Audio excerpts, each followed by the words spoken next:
We see in this week's Parsha that Avram and his nephew Lot cannot remain together. The workers in both camps are not getting along, and Avram says to Lot, choose where you'd like to settle.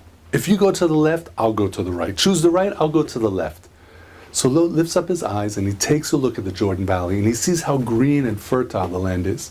The Torah talks about this land and it compares it to Gan Eden and the land of Egypt, which has the Nile for constant irrigation. Lot chooses to settle there like most people would do, but Rashi and other commentators, they attribute Lot's choice to his bad character. The question is why? So our sages point to the language in the Torah that says, and Lot lifted his eyes. Now right away we see he was following after his eyes, after his desires. The Torah then says it was a land like Egypt. Now Egypt was known to always have food and vegetation because of the Nile. There was always proper irrigation, so the Egyptians were very independent. They for sure didn't need other nations, but they also didn't need Hashem. They had it all under control.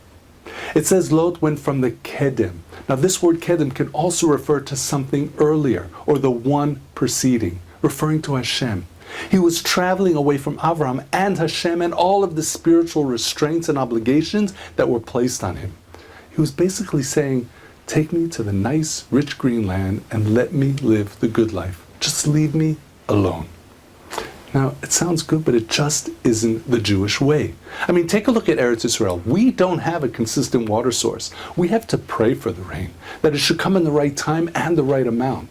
And we have to always be working on ourselves to improve our character traits to make sure we're even worthy of a productive year. And when the blessing comes, then we have a formula set out in the Torah to thank Hashem and acknowledge that He was the one who brought this blessing.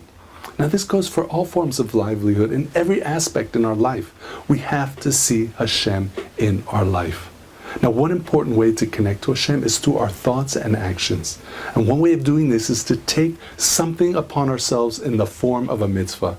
If we take something small upon ourselves, we will be spending time throughout the day thinking of Hashem, and the mitzvah will be a merit to protect us and the people of Israel. Some things to do could be like taking a jar and putting a coin in once or twice a day and then give the jar to charity, maybe to help Israel. Or perhaps adding a tefillah, a prayer, consistently into your davening that you usually don't have time for.